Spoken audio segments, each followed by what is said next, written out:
So lecture 12 of NLM में आज एक स्पेशल चर्चा होने वाली है सूडो फोर्स की।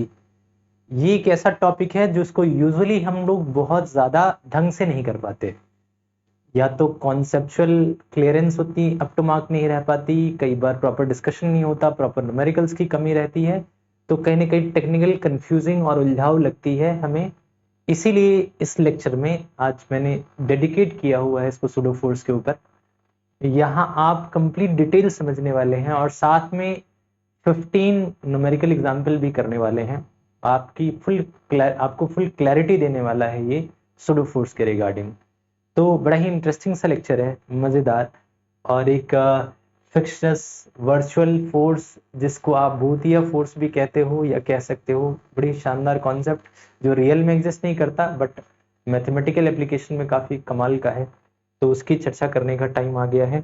तो आइए इस लेक्चर में हम लोग डिस्कशन शुरू करें सूडो फोर्स की। तो स्टार्ट करते हैं इंट्रोडक्शन के साथ कि आखिर ये फोर्स है क्या और ये कैसे हमारी मदद करने वाला है। आपने जब मोशन की स्टार्टिंग करी थी तो एक वर्ड याद होगा, आपने पढ़ा था फ्रेम ऑफ रेफरेंस। मतलब जब आपको किसी भी ऑब्जेक्ट की सिचुएशन बतानी है कि वो मोशन में है, रेस्ट में है, तो बिना फ्रेम ऑफ रेफरेंस जाने आप इस बात का सही जवाब नहीं दे सकते। क्योंकि हो सकता है वो बंदा आपके रिस्पेक्ट में रेस्ट पे हो लेकिन किसी और बंदे के रिस्पेक्ट में मोशन में हो। जैसे ग्राउंड पर खड़ा एक व्यक्ति दूसरे व्यक्ति के लिए, दूसरे पर्सन के लिए रेस्ट में है, लेकिन अर्थ की रोटेशन के साथ कहीं ना कहीं उसकी बॉडी भी रोटेट करती है। तो कोई अगर स्पेस से देखे तो उसे वो बॉडी रोटेट करती दिखाई देगी। तो दो अलग अलग फ्रेम के लिए उसकी सिचुएशन अलग अलग हो जाती है। तो जिस भी पॉइंट से किसी भी ऑब्जेक्ट को डिफाइन किया जाता है कि वो बॉडी रेस्ट में है या मोशन में है, उसी को कहते हैं frame of reference. Frame of reference. अब न्यूटन के ज्यादातर नियम, खासकर सेकेंड लॉ ऑफ फिजिक्स में, ये हमेशा से इनर्शियल फ्रेम के लिए नॉर्मली काम करता है। जब इनर्शियल का मतलब है कि जब ऑब्जर्वर जहां से इसको मेजर किया जा रहा है वो रेस्ट में हो, वो नॉन एक्सेलरेटिंग हो। तो मतलब मेरे कहने का मतलब ये है कि अभी आप सिर्फ इतना समझिए कि फ्रेम ऑफ रेफरेंस क्या है।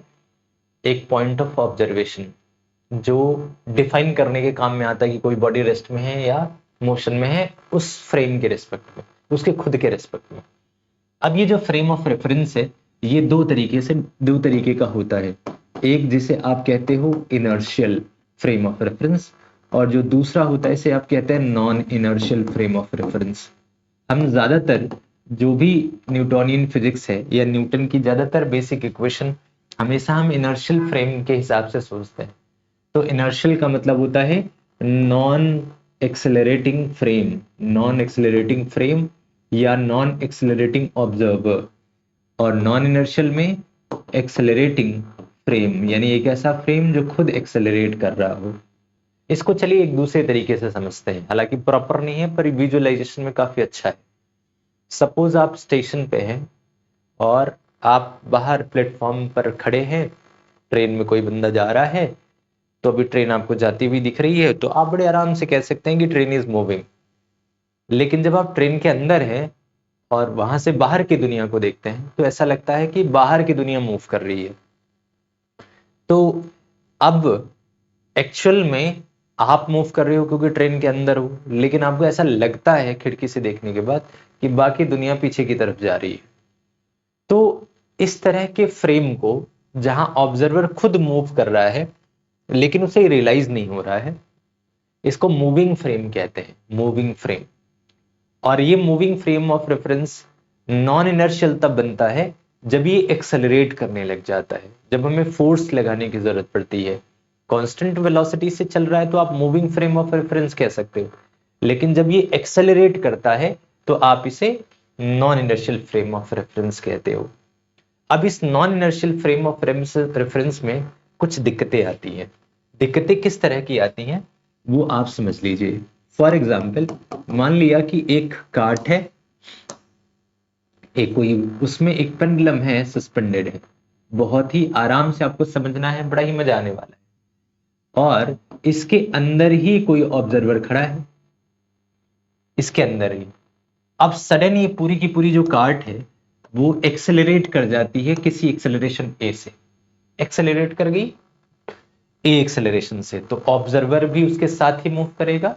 तो इस पूरे फ्रेम ऑफ रेफरेंस को या ऑब्जर्वर को अगर मान ले फ्रेम ऑफ रेफरेंस, तो ये नॉन इनर्शियल हो गया क्योंकि ये खुद एक्सेलरेट कर रहा है आगे की तरफ, राइट। जैसे ही एक्सेलरेट करेगा, ये अपनी इनर्शिया ऑफ रेस्ट को मेंटेन करती हुई यहीं की यहीं रुकने की कोशिश करेगी, लेकिन ये वाली चीज बढ़ जाएगी आगे।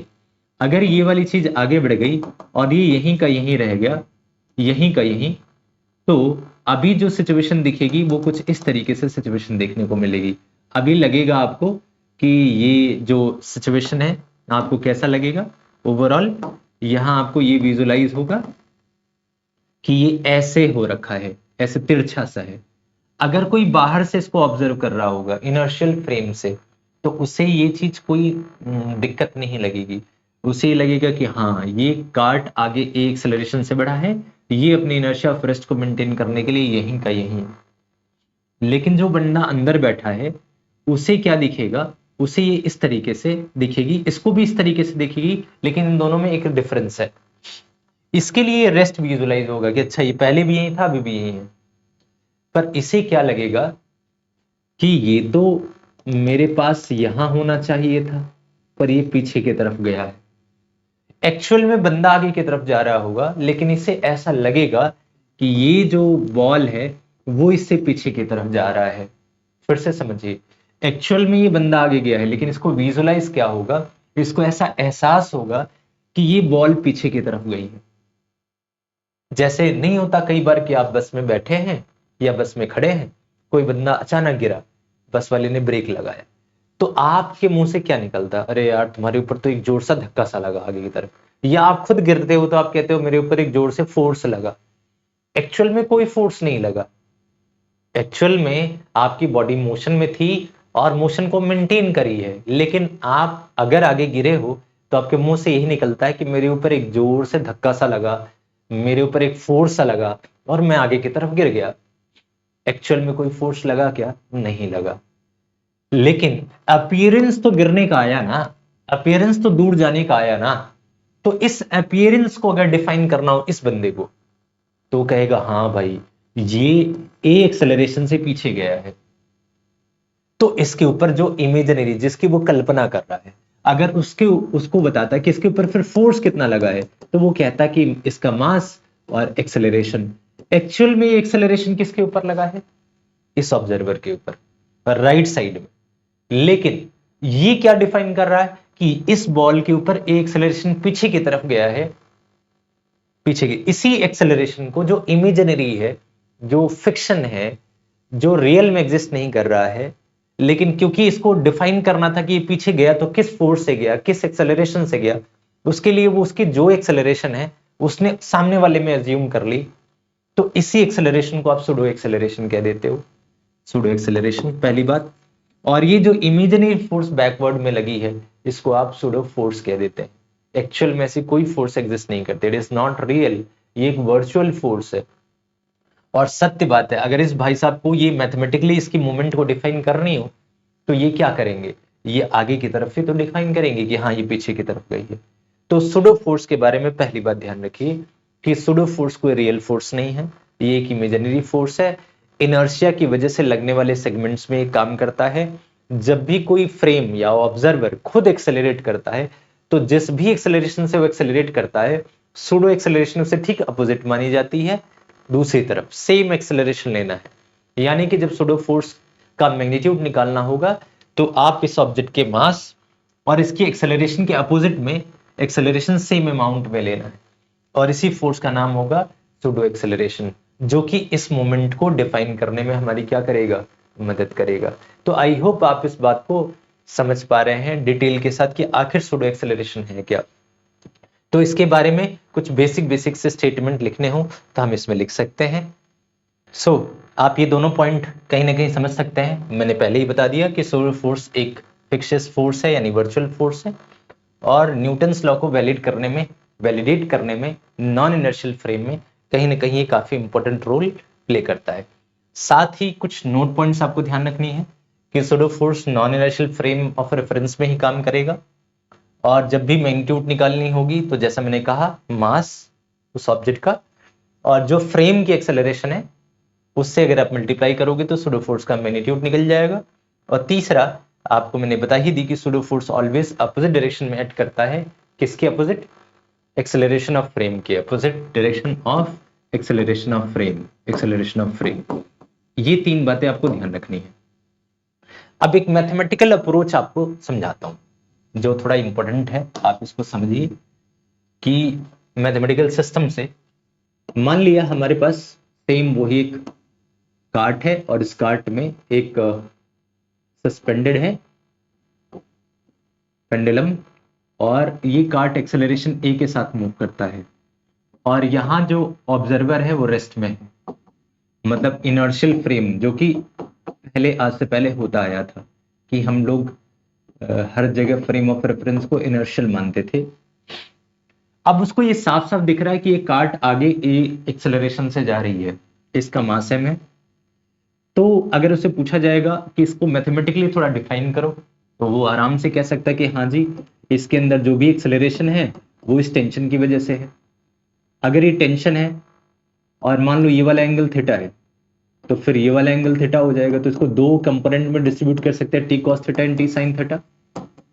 तो अगर इसे थोड़ी मैथमेटिकल सेंस के हिसाब से सोचना है या मैथमेटिकली डिफाइन करना है, तो वो सिंपली कह सकता है कि एक्सेलरेशन ऑफ बॉल किसकी वजह से है? Ball is due to T sine theta. कहीं ना कहीं टी साइन थीटा की वजह से एक्सेलरेशन है। अगर ये acceleration of ball T sine theta की वजह से है, तो टी साइन थीटा कहीं ना कहीं इस ऑब्जेक्ट के ऊपर लगा हुआ नेट हॉरिजॉन्टल फोर्स हो जाएगा, यानी मास इनटू एक्सेलरेशन के बराबर हो जाएगा। This is simply what? Equation number 1। दूसरा, इसके वेट को mg को बैलेंस कर रहा होगा टी कॉस थीटा, तो कहीं ना कहीं आप लिख सकते हैं T cos theta can be written as equals to mg। आप चाहें तो एंगल ऑफ सस्पेंशन जो है, ये वाला एंगल, वो भी निकाल सकते हैं। इन दोनों को डिवाइड करके t से t कटेगा, तो tan theta is equals to a by G, यानी कि theta can be written as equals to tan inverse a by G, angle of suspension. तो इस बंदे को साफ साफ ये बॉल भी ए एक्सेलरेशन से जाती हुई दिख रही है, इस भाई साहब की करीब आ रही है एक्सेलरेशन ए से, क्योंकि ये बाहर है कार्ट के, तो ये बॉल इन्हें पास आती हुई दिख रही है अपने खुद के, ए एक्सेलरेशन से आ रही है। अब इन्हें एक एक्सेलरेशन किसका दिख रहा होगा कि टेंशन है, टेंशन का एक कंपोनेंट इधर लगा हुआ है, कहीं ना कहीं वही कंपोनेंट इस बॉल को पुल कर रहा है बैकवर्ड डायरेक्शन में, इसी की वजह से ये आ रहा है, और इसी की वजह से जो एंगल ऑफ सस्पेंशन है वो टेन इनवर्स ए बाई जी के बराबर हुआ। अब एक दूसरी सिनेरियो है, सीन नंबर 2। सीन नंबर 2 बहुत ही प्यारा है। इसके अंदर क्या होता है सीन नंबर 2, कि जो ये कार्ट है ये अभी भी ए एक्सेलरेशन से मूव कर रही है, अभी भी ये सस्पेंडेड है, लेकिन अब बंदा कार्ट से बाहर ना होके कार्ट के अंदर ही है। अब ये कार्ट एक्सेलरेशन ए के साथ आगे बढ़ रही है। अब आप कल्पना करिए, थोड़ा विजुअलाइजेशन और बढ़ाइए, क्या ये इस बंदे से अगर पूछोगे कि क्या ये इसके करीब आ रहा है, तो ये कहेगा नहीं, करीब तो नहीं आ रहा, क्योंकि इसकी और इसकी दूरी मेंटेन रहेगी। आपको भी पता है ये चीज, क्योंकि ऐसे सोचो ना कि वैसे ये एक के साथ आगे चल रहा है, तो ये भी तो एक के साथ आगे चल रहा है। अगर दोनों एक के साथ आगे चल रहे, क्योंकि दोनों कार्ट के अंदर है, तो अगर दोनों ए के साथ, कॉमन सेंस से इसका जवाब मिल जाएगा कि यार ये भी ए से और ये भी ए से, तो ऑब्वियस है ए और ए मेंटेन है, तो नेट एक्सेलरेशन तो 0 है, तो ये इसके करीब आएगा ही क्यों? नहीं आएगा। अगर ये एक्सेलरेशन ए से पूरा कार्ट भाग रहा है, तो स्पीड मत सोचिएगा, कई बच्चे यहाँ स्पीड विजुलाइज कर लेते हैं कि कांस्टेंट स्पीड से चल रहे होंगे। नहीं, कांस्टेंट स्पीड से चलते तो ये आता, अभी मैं बात कर रहा हूँ कांस्टेंट एक्सेलरेशन की, कि ये पूरा फ्रेम ए एक्सेलरेशन से एक्सेलरेट कर रहा, इसकी वजह से ये यहीं का यहीं मेंटेन रहने वाला है और ये यहीं का यहीं। अब इससे पूछा जाए कि क्या ये इसके अंदर एक्सेलरेशन है, तो ये कहेगा नहीं, ये तो मेरे पास आ ही नहीं रहा, क्योंकि गैप मेंटेन है। और जबकि सच्चाई ये है कि एक्सेलरेशन ए के साथ आगे बढ़ रहा है, तो बाहर की दुनिया इसे जाती हुई दिख रही है और ये वाले भाई साहब इसको जाता हुआ देख नहीं रहे हैं, तो इनके लिए इसका जो नेट एक्सेलरेशन है वो 0 हो गया, isn't it? इसके लिए तो अब ये चीज मैथमेटिकली यहां जस्टिफाई कैसे होगी? यहाँ तो साफ साफ दिख रहा है कि यहाँ एक टी साइन थीटा लगा हुआ है, इसको भी तो ये चीज दिख रही है कि ऊपर टी लगा हुआ है, तो उसका एक कंपोनेंट यहाँ टी साइन थीटा लगा हुआ होना चाहिए था। तो इसको नीचे जाती नहीं दिख रही है, तो ये भी इस चीज को कहीं ना कहीं बताएगा। क्या बताएगा? कि टी कॉस थीटा कहीं ना कहीं mg के बराबर है। चलिए बहुत बढ़िया। लेकिन इसे ये वाली बात नहीं समझ आएगी कि टी साइन थीटा इस ये टेढ़ी सी है, इसका टी साइन थीटा इधर लगा हुआ है, फिर भी मेरी तरफ क्यों नहीं आ रहा है, फिर भी यही मेंटेन्ड, इसके रिस्पेक्ट में मेंटेन्ड क्यों दिख रहा है? तो इसका ये तब तक वैलिडेट नहीं होगा, ये तब तक वैलिडेट नहीं होगा जब तक कि इसे बैलेंस नहीं किया जा रहा है। इसके रेफरेंस में ये बैलेंस हो रहा है, और बैलेंस तभी होगा जब क्या होगा, जब हम एक सूडो एक्सेलरेशन इस तरफ दिखाएंगे ma। इसीलिए इसके लिए इसको वैलिडेट, इसके लिए वैलिडेशन क्यों जरूरी? क्योंकि इसके रेस्पेक्ट में एक्सेलरेशन, नेट एक्सेलरेशन 0 है। अब नेट एक्सेलरेशन 0 तो तभी होगा जब राइट वर्ड में जो फोर्स है और लेफ्ट वर्ड का जो फोर्स है वो दूसरे को बैलेंस कर रहे होंगे। तो हमें इसको वैलिडेट करने के लिए एक इमेजिनरी फोर्स बनाना पड़ता है, सूडो फोर्स ma पीछे, और वो एग्जैक्टली टी साइन थीटा के बराबर होना चाहिए। तो इसका मतलब जो हॉरिजॉन्टल नेट फोर्स होना चाहिए वो कितना होना चाहिए? 0। 0 का मतलब mg, sorry, T sine theta minus M a should be equal to 0। तो यहाँ जो टी साइन थीटा हो जाएगा वो कहीं कहीं एम ए के बराबर। अभी भी इसको इससे डिफाइन करेंगे तो थीटा की value tan inverse E by G आई। तो रिजल्ट में कोई चेंज नहीं आया। एंगल ऑफ सस्पेंशन इससे भी डिफाइन हो गया। सिर्फ इसके फ्रेम में इसको वैलिडेट करने के लिए इसे ये बताना पड़ा, इसे ये समझाना पड़ा कि एक सूडो फोर्स पीछे लगा हुआ है। अगर मान लो ये मूर्ख व्यक्ति है, ये क्वेश्चन पूछना चाह रहा है आपसे कि टी साइन थीटा तो इधर लगा हुआ है, अगर ये अपनी एक्सेलरेशन को भूल गया है, इसे पता नहीं है, यूजुअली ऐसा नहीं होता, हमें अपनी गलती नहीं दिखती, तो अगर इसे अपना एक्सेलरेशन बिल्कुल नहीं दिख रहा और आप इसे समझाना चाहते हो, ये आपसे पूछ रहा है कि इतना पढ़ा लिखा है कि इसे पता है कि टेंशन का एक कंपोनेंट इधर लग रहा है। अगर इसने पूछ लिया कि भाई टेंशन का कंपोनेंट टी साइन थीटा के होने के बावजूद ये मेरे पास क्यों नहीं आ रहा है, तो आप उसे कहोगे कि भाई जी इसके ऊपर एक पीछे की तरफ फोर्स लगा हुआ है, सूडो फोर्स, और ये हैप्पी हो जाएगा कि हाँ अब बात सही है। भूतिया फोर्स, इमेजिनरी फोर्स इधर लगा हुआ है ma, और ये ma टी साइन थीटा को बैलेंस कर रहा है। इसी की वजह से यहाँ एक एंगल ऑफ सस्पेंशन बना हुआ है थीटा डिग्री, उस थीटा को आप जस्टिफाई कर दोगे। तो ये मैथमेटिकल अप्रोच था जस्टिफाई करने का और समझने का। तो सॉरी, आई होप आपको ये कहानी क्लियर हुई कि जहां भी कोई फ्रेम नॉन एक्सेलरेटिंग है वहां मैथमेटिक्स को वैलिडेट करने के लिए हमें एक इमेजिनरी कॉन्सेप्ट की जरूरत पड़ती है। तो इसी को आप सूडो फोर्स और सूडो एक्सेलरेशन कह सकते हैं।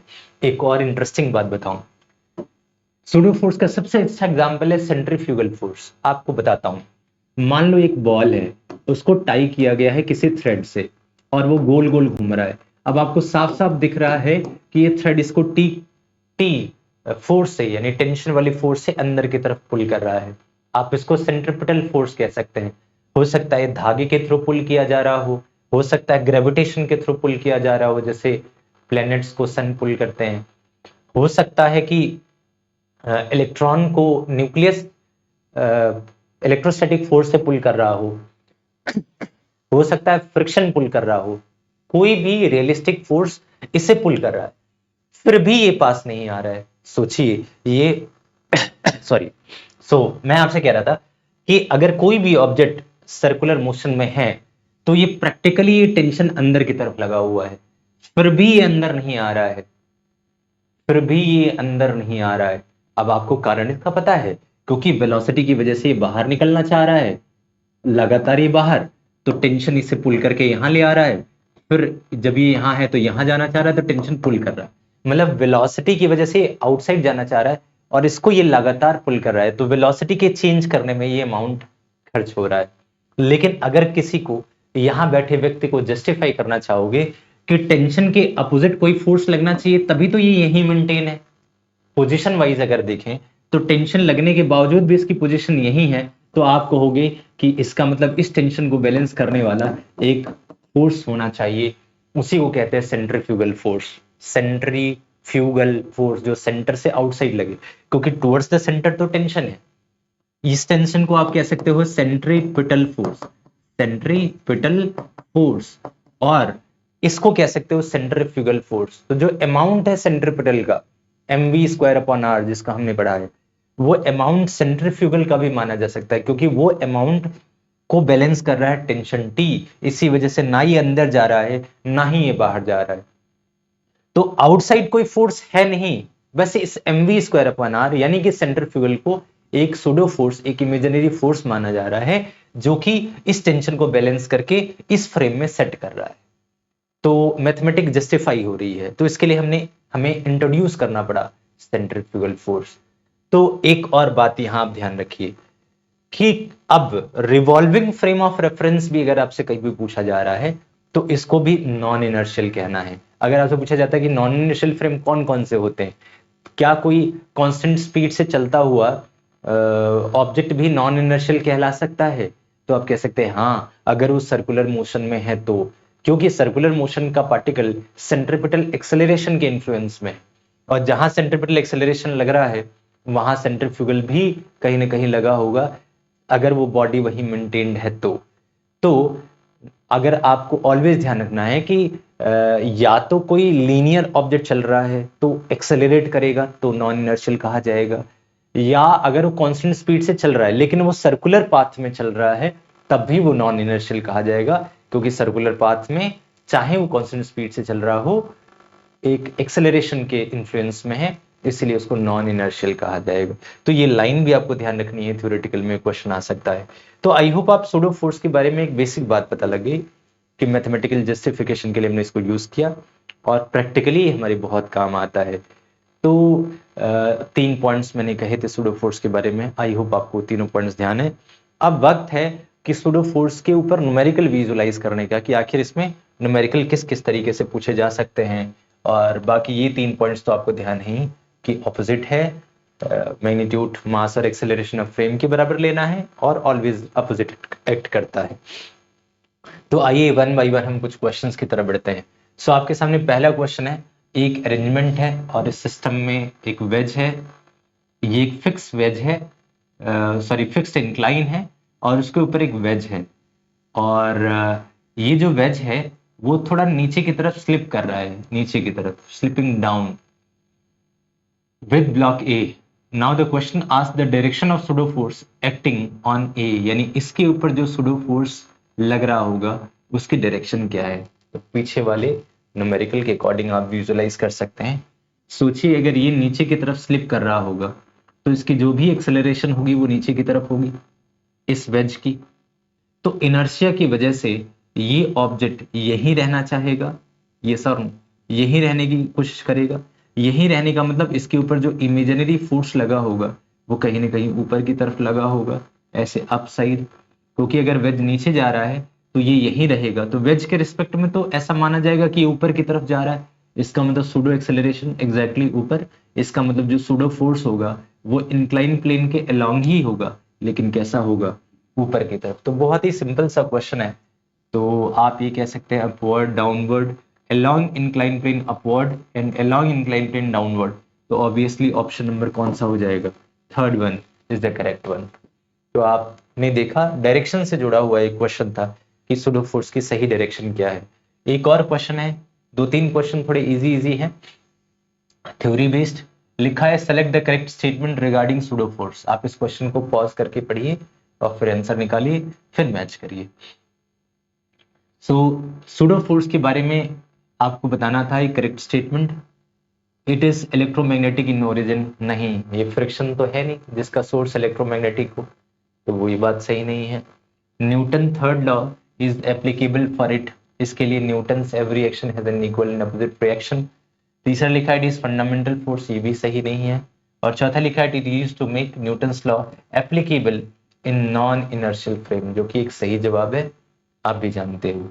तो fourth option is what, correct option, कि क्या है, ये फोर्स किसके लिए वैलिड है, नॉन इनर्शियल फ्रेम में वैलिडेट करने के लिए इस फोर्स को हमने बनाया हुआ है। ठीक है, नेक्स्ट क्वेश्चन है, if the resultant force acting on a moving body is zero, यानी कि एक ऑब्जेक्ट के ऊपर लगा हुआ रिजल्टेंट फोर्स अगर जीरो है, then its path must be straight line as seen from inertial frame, its paths may be curved as seen from non-inertial, और इफ पाथ दिस इज, देखिए इसको जरा, ओके थोड़ा सा बड़ा कर दिया मैंने। सो अब आई होप आपने इसको देख लिया। अब इस क्वेश्चन में आपने ये तो देख लिया कि रिजल्टेंट फोर्स जीरो है। अगर किसी ऑब्जेक्ट के ऊपर रिजल्टेंट फोर्स जीरो है तो इनर्शियल फ्रेम में क्या वो हमेशा स्ट्रेट लाइन फॉलो करना चाहिए? और क्या नॉन इनर्शियल में उसका पाथ कर्व भी हो सकता है? तो क्या ये दोनों सही हैं, या फिर its path must be straight line whether frame is inertial और नॉन इनर्शियल? तो आपको थोड़ा मैथमेटिकली अगर सोचो तो आपको पता है कि एफ का फॉर्मूला होता है एम। तो अगर कभी एफ जीरो हो जाए तो इसका मतलब एक्सेलरेशन जीरो है। एक्सेलरेशन जीरो का मतलब change in velocity zero. Change in velocity में स्पीड और डायरेक्शन दोनों आती हैं। इसका मतलब direction must be constant. Direction कैसा होना चाहिए? कांस्टेंट। तो ये बात सत्य है कि इनर्शियल फ्रेम ऑफ रेफरेंस में पार्टिकल स्ट्रेट लाइन में ही चलेगा, क्योंकि डायरेक्शन चेंज करने का मतलब वेलोसिटी में चेंज, और वेलोसिटी के लिए एक्सेलरेशन होना जरूरी है। इसका मतलब अगर पार्टिकल के ऊपर नेट फोर्स जीरो है, इसका मतलब नेट एक्सेलरेशन जीरो, और नेट एक्सेलरेशन जीरो का मतलब डायरेक्शन कैसा होना चाहिए? कांस्टेंट। तो पहला स्टेटमेंट बिल्कुल सही है कि इनर्शियल फ्रेम में हमेशा वो स्ट्रेट लाइन में ही ट्रेवल करेगा। अब बात आ जाती है कि path may be curved from non inertial. अब इसका एग्जांपल ले लेते हैं। मान लिया एक बंदा सीधा सीधा चल रहा है, सीधा सीधा, लेकिन जो ऑब्जर्व करने वाला है वो सीधा भी चल सकता है और गोल भी। तो सीधा चलेगा तो ये सीधा लगेगा, लेकिन अगर वो ऐसे गोल गोल घूमना शुरू किया, मैंने क्या कहा था कि सर्कुलर फ्रेम को नॉन इनर्शियल फ्रेम कहा जाता है क्योंकि सेंट्रिपेटल एक्सेलरेशन के इन्फ्लुएंस में। तो अगर कोई ऑब्जर्वर ऐसे गोल गोल घूम रहा है तो उसे इसका पाथ क्या सीधा दिखाई देगा क्या? आप कल्पना कीजिए, अगर कोई बंदा खुद सीधा नहीं है या रुका हुआ नहीं है, वो ऐसे ऐसे गोल गोल घूम रहा है, तो जैसे जैसे ये आगे बढ़ेगा वैसे वैसे इसको क्या विजुलाइज होने वाला है? पहले इनके बीच का गैप यहाँ है, इसकी पोजीशन यहाँ है। अब अगर ये बंदा यहाँ कुछ पहुंच गया तो अब इसके लिए पोजीशन यहाँ है। यहाँ होने का मतलब कि अगर ये अपने आप को विजुलाइज करे यही है, तो इस डायरेक्शन का मतलब इस डायरेक्शन का मतलब इसी ये लगेगा कि ये पार्टिकल यहाँ पहुंच गया। ये जा ऐसे रहा होगा, लेकिन इसको क्या लगेगा कि ये पार्टिकल इस तरफ जा रहा है, दूर। आई होप आप समझ पा रहे हैं। जैसे जैसे एंगल चेंज होता है, इसको अभी इधर विजुलाइज हो रहा है, तो अगर ये यहां होता, या एज्यूम करें कि मैं उसी प्लेस पे हूं, तो इसको लगेगा कि ये पार्टिकल यहां पहुंच चुका है। तो जो चीज सीधी चल रही है वो चीज ऐसे टेढ़ी दिखाई देगी, और क्योंकि हर वक्त डायरेक्शन चेंज हो रहा है तो उसको ऐसे टेढ़ा कर्विकल दिखाई देगा, ऐसे टेढ़ा। फिर जब वो यहां जाएगा यहां आएगा तो ऐसे ही इसमें चेंजेस दिखाई देंगे। तो अगर कोई पार्टिकल खुद नॉन इनर्शियल फ्रेम में है तो उसको, हालांकि ये पार्टिकल रेस्ट में है, ये पार्टिकल जीरो फोर्स के साथ है, या हो सकता है प्रोबेबली कांस्टेंट वेलोसिटी के साथ चल रहा हो, नेट फोर्स जीरो है, पर फिर भी इसको ये अपीयर होगा कि ये टेढ़ा मेढ़ा चल रहा है। यानी सेकंड स्टेटमेंट भी बिल्कुल सही है। सेकंड स्टेटमेंट क्या है कि its path may be curved as seen from non inertial frame. तो पहला और दूसरा ठीक है, दूसरा ठीक होगा तो तीसरा तो अपने आप गलत हो जाएगा। यानी the right option is what? Both 1 and 2 is correct. तो आई होप आपको ये वाला क्वेश्चन थोड़ा सा टेक्निकल था, लिटिल बिट टेक्निकल, लेकिन उसके लिए आपको ये सर्कुलर फ्रेम ऑफ रेफरेंस को समझना जरूरी है, जो कि नॉन इनर्शियल में काउंट किया जाता है। तो आइए नेक्स्ट क्वेश्चन की तरफ बढ़ते हैं।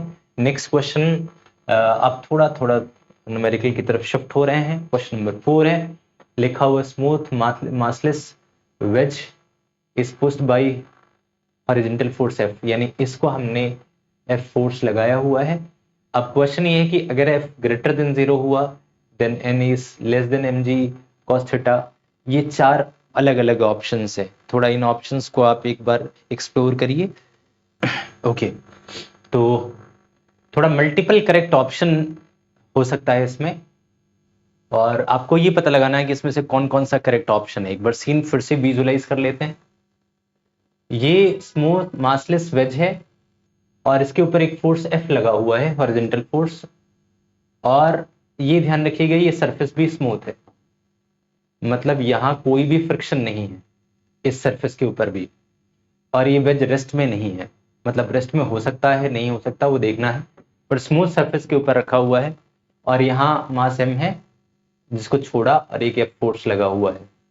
अब चार ऑप्शन हैं, इसमें से कौन कौन से करेक्ट हैं आपको पता लगाना है।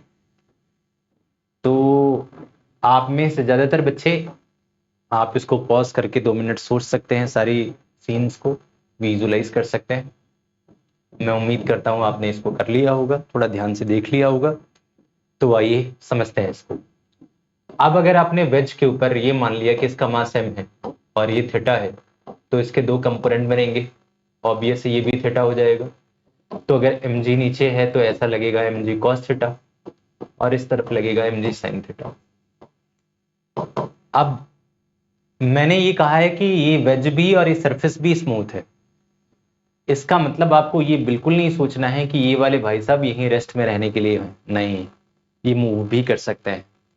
तो पहला ऑप्शन कह रहे हैं कि if F is equal to 0, तो मान लिया ये फोर्स एफ लग ही नहीं रहा, क्या उस वक्त एन एम जी कॉस थीटा से लेस होगा या बराबर होगा? देखिए अगर ये रेस्ट में रहता तो ना ही ऑब्जेक्ट इधर जा रहा है ना ही इधर जा रहा है, तो नॉर्मल रिएक्शन एम जी कॉस थीटा के बराबर होगा। लेकिन ये तब होता जब ये भाई साहब रेस्ट में होते, इनकी मूवमेंट नहीं होती, ये यहीं के यहीं फिक्स्ड होते, उस वक्त ये फिक्स्ड है। क्या कोई ऐसा ऑप्शन है जो कह रहा है कि ये भाई साहब यहीं फिक्स्ड है, यानी इनकी मूवमेंट जीरो, यानी इनकी एक्सेलरेशन जीरो?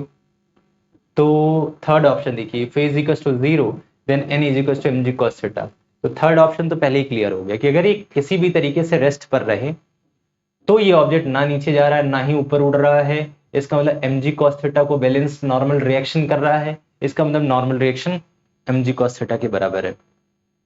ये ऑप्शन तो ठीक है, लेकिन अगर ये एफ की कहानी क्लियर नहीं है, अगर इनके मूवमेंट की कहानी क्लियर नहीं है, जैसे इन लोगों ने कह दिया फिजिकल टू 0 है, अब सोचिए अगर इधर से फोर्स लग ही नहीं रहा होगा तो क्या ये एम जी कॉस थीटा कहीं ना कहीं इस बॉक्स के ऊपर लगा रहा होगा, और जैसे ही एम जी कॉस थीटा लगा रहा होगा उसका कुछ अमाउंट इधर लग रहा होगा, और उसी अमाउंट की वजह से भाई साहब पीछे की तरफ स्लाइड कर रहे होंगे। अगर ये पीछे की तरफ स्लाइड कर रहे होंगे, गौर करिए, अगर ये एक्सेलरेशन ए से स्लाइड कर रहे होंगे तो कहीं ना कहीं ए का एक कंपोनेंट भी इधर काम कर रहा है, कुछ भी, सपोज कि ये वाला थीटा ये भी थीटा है, तो ए कॉस थीटा और ए साइन थीटा, तो कहीं ना कहीं एम ए अगर मैथमेटिकली देख रहे हैं तो M A sine theta plus m ji cos theta कहीं ना कहीं एन के बराबर है।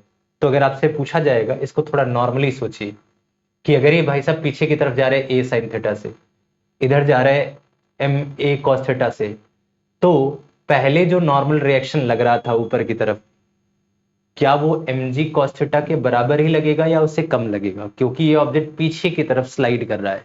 थोड़ा इस चीज को भी सॉरी। सो बातचीत ये हो रही थी कि थोड़ा मैथमेटिकली देखिए, कॉन्सेप्ट वाइज तो आप सोच सकते हैं दो तरीके से, पहला अपने जनरल कॉमन सेंस से, दूसरा मैथमेटिक्स से। कॉमन सेंस ये कहता है कि जो ऑब्जेक्ट यहाँ रुक करके एम जी कॉस थीटा लगा रहा था, अगर वो खुद पीछे की तरफ खिसकने लग जाए तो अब वो एम जी कॉस थीटा तो नहीं लगा रहा होगा, उससे थोड़ा कम ही लगा रहा होगा, क्योंकि वो खुद पीछे की तरफ खिसक रहा है। जैसे आप किसी चीज के ऊपर जंप अप करके आगे बढ़ रहे हैं तो आप अच्छे फोर्स के साथ आगे जंप अप कर जाएंगे, लेकिन जैसे जंप के अगर वो पीछे खिसक जाए तो आप उतने आगे तक जा पाएंगे कि आपको उतना नॉर्मल रिएक्शन मिला क्या? नहीं मिलेगा, कम मिलेगा उससे, तो N will be less than m ji cos theta. लेकिन अगर आपके दिमाग में आ रहा है कि नहीं मुझे मैथमेटिकल रिस्पॉन्सेस चाहिए, तो उसके लिए आप थोड़ी विजुलाइज कर सकते हैं। फिर से एक बार इस विजुलाइजेशन को थोड़ा क्लियर बताता हूँ। मान लिया कि ये जो वेज है, मान लिया कि ये जो वेज है ये ए एक्सेलरेशन से पीछे चल रहा है, और कारण क्या है? क्योंकि इस भाई साहब ने अपना वेट पुट अप किया हुआ है एम जी कॉस थीटा। अगर ये एक्सेलरेशन ए के साथ जा रहा होगा तो जो ऑब्जेक्ट इसके ऊपर होगा, क्या उसके ऊपर एक सूडो एक्सेलरेशन आगे की तरफ लगेगा, राइट साइड की तरफ? सूडो एक्सेलरेशन मतलब खुद पीछे जा रहा है, लेकिन अगर इससे पूछो कि इसकी क्या सिचुएशन है तो ये कहेगा ये मुझसे दूर जा रहा है, एक्सेलरेशन ए से राइट में। तो अगर ये राइट साइड में जा रहा है तो आप इसको थोड़ा विजुलाइज कर सकते हैं। अगर ये वाला एंगल थीटा है तो ये वाला एंगल थीटा का मतलब ये वाला एंगल थीटा। तो अगर ये ए से जा रहा है तो इस तरफ वाला कंपोनेंट अगर ध्यान से देखोगे तो ये हो जाएगा ए साइन थीटा, इस तरफ वाला जो कंपोनेंट हो जाएगा ये थीटा है, ए कॉस थीटा। तो सेंस मेरा ये है कहने का कि अगर ऑब्जेक्ट ए से जा रहा है, सूडो एक्सेलरेशन ए से, तो ए साइन थीटा ऊपर और ए कॉस थीटा नीचे। तो अब आप ध्यान से देखिए, अगर सूडो फोर्स की बात करूं तो इस तरफ नॉर्मल रिएक्शन भी है, और pseudo force is equal to M A sine theta ऊपर, यानी एन प्लस एम ए साइन थीटा मिल करके बैलेंस कर रहे होंगे किसको? एम जी कॉस थीटा को। तो अगर एन की वैल्यू देखा जाए तो हो जाएगा M G cos theta minus M A sine theta. Pseudo force वाली टेक्निक से आपने ये निकाल लिया।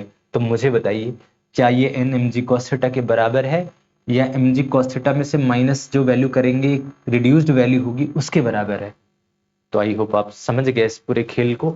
इसीलिए जो राइट ऑप्शन होगा, इसीलिए इसको आप विजुलाइज कर सकते हो कि फर्स्ट ऑप्शन भी एक करेक्ट ऑप्शन है। तो आपकी चॉइस है, या तो आप सूडो एक्सेलरेशन का कॉन्सेप्ट लगाइए या फिर कॉमन सेंस से सोचिए, पर क्योंकि टॉपिक सूडो फोर्स का है तो आपको अच्छे से विजुलाइज होना चाहिए कि अगर ये ए एक्सेलरेशन से पीछे की तरफ खिसकना शुरू होगा तो इसके ऊपर एक सूडो एक्सेलरेशन इधर लगेगा, उसका एक कंपोनेंट इधर, तो this plus N mg cos theta को बैलेंस कर रहे होंगे। ऐसे में n की जो वैल्यू होगी वो mg cos थीटा से कम ही होगी। तो ये फर्स्ट ऑप्शन भी करेक्ट है। अब आ जाइए सेकेंड ऑप्शन पे। लिखा है कि अगर f की वैल्यू पॉजिटिव है, कुछ ज्यादा है, ज्यादा होने का मतलब ये वाली चीज, ये बॉडी एंटायर सिस्टम आगे की तरफ एक्सेलरेट कर रहा है, मतलब खासकर ये वेज आगे की तरफ एक्सेलरेट करेगा। जब ये आगे की तरफ एक्सेलरेट करेगा और ये स्मूथ है तो ये इसके ऊपर एक सूडो एक्सेलरेशन पीछे की तरफ लगेगा, क्योंकि जैसे ये ए आगे जाएगा ये पीछे जाने की कोशिश करेगा, इसका कोई ना कोई एक कंपोनेंट ऊपर की तरफ लग रहा होगा, ऐसा आप समझ सकते हैं। इसका मतलब इसको भी थोड़ा ढंग से विजुलाइज कर लेते हैं कि अगर जैसे ये वेज, ये वैसे भी बहुत फेमस है, ये वाला पार्ट आएगा आगे भी, कि अगर ये ए एक्सेलरेशन से आगे चल रहा है तो ये जो ब्लॉक है उसके ऊपर एक्सेलरेशन ए नीचे की तरफ लगेगा। तो इस ए सूडो एक्सेलरेशन को कह सकते हैं, अगर ये वाला एंगल थीटा है तो ये वाला एंगल भी थीटा हो जाएगा। तो एक सूडो एक्सेलरेशन ए का जो कंपोनेंट इधर लग रहा होगा वो लग रहा होगा ए कॉस थीटा, ए कॉस थीटा, और जो इस तरफ कंपोनेंट लग रहा होगा वो लग रहा होगा ए साइन थीटा। तो ये हो गई बातचीत कि ए कॉस थीटा और ए साइन थीटा। अब क्वेश्चन ये था कि if F is greater than 0 then N is equal to M a mg cos theta की। तो आप थोड़ा ध्यान दीजिए, इस तरफ इसका कंपोनेंट लग रहा है एम ए साइन थीटा, तो जो नीचे की तरफ लग रहा है वो लग रहा है एम ए साइन थीटा और प्लस mg cos थीटा, और ये कहीं ना कहीं नॉर्मल रिएक्शन को बैलेंस कर रहा है। इसका मतलब जो नॉर्मल रिएक्शन है ऊपर की तरफ वो mg cos theta plus M ए साइन थीटा इन दोनों के सम के बराबर है, इसीलिए सेकेंड ऑप्शन एक गलत ऑप्शन हो जाएगा। ये बात सही नहीं है। ये तब सही होती जब पार्टिकल के ऊपर कोई फोर्स नहीं लगता या पार्टिकल के ऊपर फोर्स लगता जिसकी वजह से कोई एक्सेलरेशन नहीं होता। तो अगर एक्सेलरेशन नहीं होगा तब तो ये कहानी सही हो जाएगी, लेकिन अगर एक्सेलरेशन है तब ये कहानी सही नहीं होगी। और थोड़ा कॉमन सेंस से भी सोच सकते हैं। कॉमन सेंस से जैसे एन mg cos थीटा से थोड़ा ज्यादा है, थोड़ा कॉमन सेंस से सोचिए, अगर ये ऑब्जेक्ट पीछे ना खिसक के आगे खिसक रहा है तब तो ये और ताकत के साथ नॉर्मल रिएक्शन में कुछ कंपोनेंट ऐड करेगा।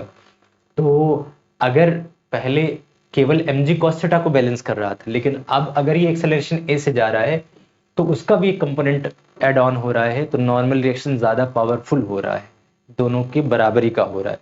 मतलब mg cos theta plus m sin theta दोनों का सम अप करके इसके ऊपर लग रहा है, तो नॉर्मल रिएक्शन थोड़ा ज्यादा लगेगा ना कि इक्वल, इसलिए सेकेंड ऑप्शन जो है गलत है। अब आ जाते हैं फोर्थ ऑप्शन के ऊपर जो फर्स्ट ऑप्शन से है। लिखा है if F is equal to 0 wedge will accelerate towards left.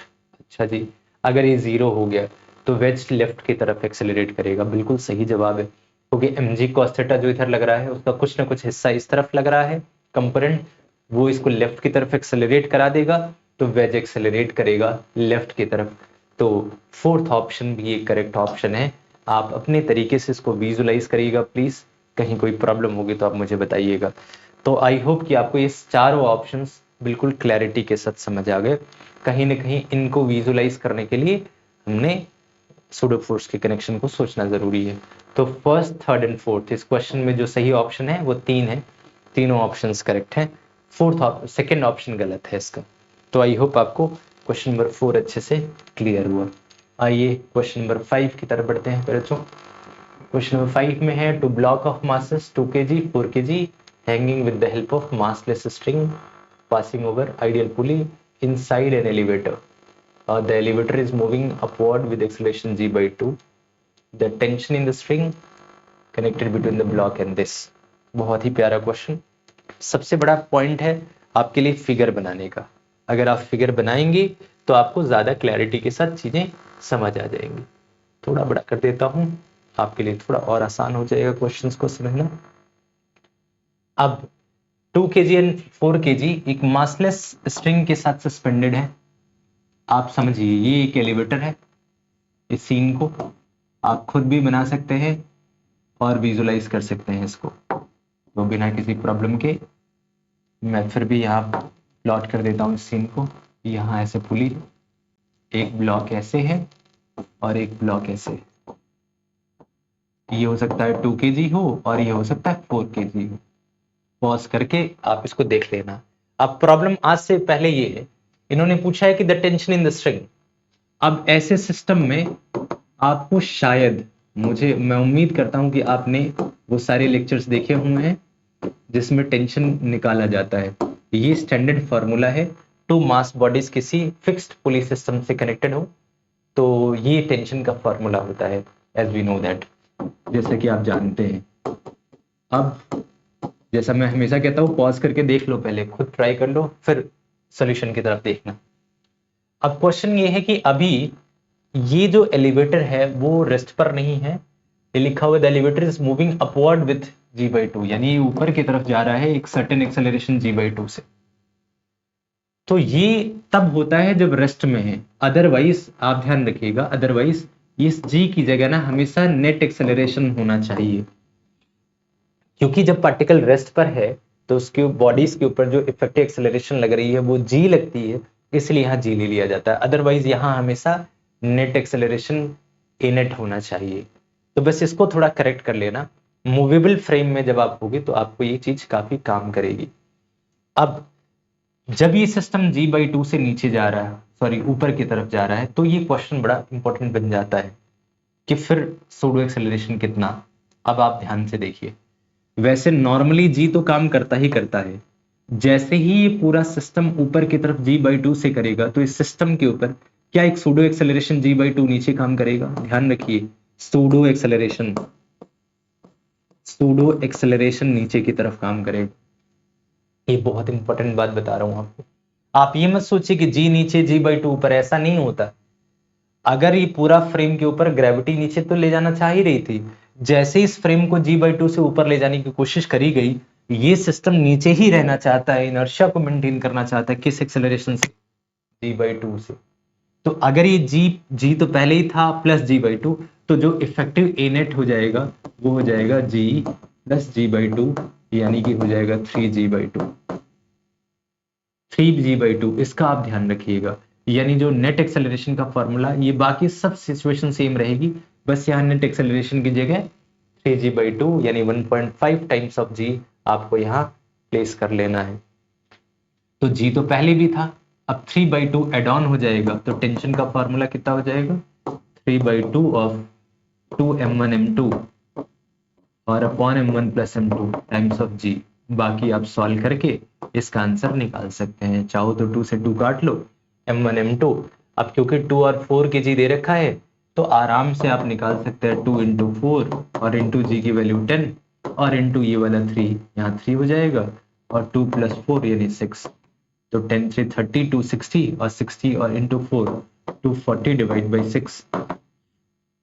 I hope आप जानते हैं इसको कितना हो जाएगा, 30 सॉरी 40। तो ये जो इसका राइट आंसर हो जाएगा वो हो जाएगा 40 न्यूटन। क्या ऑप्शन में है? तो पहला ही ऑप्शन है 40 Newton, which will be the correct right option. तो आई होप आपको ये बात समझ आ गई। इसमें जो पुली सिस्टम का जो फॉर्मूला था 2m1m2 upon m1 plus m2 times of g, यानी एक्सेलरेशन ए नेट, उसी की जगह यहाँ ए नेट निकालना था और सॉल्व कर लेना था।